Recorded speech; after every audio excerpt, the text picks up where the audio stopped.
अगर समाचार में बात करिए तो महत्वपूर्ण समाचार प्राप्त थई रह्या छे। महत्वना समाचार सामे આવી રહ્યા છે। કહી શકાય કે વડોદરામાં ફરી એકવાર મુંબઈ એટીએસના દરોડા। મુંબઈ એટીએસ દ્વારા દરોડા પાડવામાં આવ્યા છે। 4 દરવાજા વિસ્તારમાં મુંબઈ એટીએસનું સર્ચ ઓપરેશન હાથ ધરાયું છે।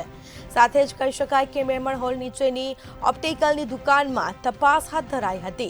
તો 11 સ્થળે બોમ્બ ધડાકા કરવાની ધમકી મામલે આ તપાસ હાથ ધરાઈ છે।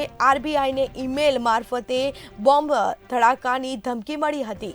તો બીજી તરફ વડોદરા એસઓજી ક્રાઇમ બ્રાન્ચની ટીમને સાથે રાખીને તપાસ શરૂ કરાઈ છે। આરોપીઓ દ્વારા ઓપ્ટિકલના માલિકનો ફોન વપરાયાની આશંકાઓ પણ વ્યક્ત કરવામાં આવી છે। એટીએસ દ્વારા સર્ચ ઓપરેશન હાથ ધરવામાં આવ્યું છે।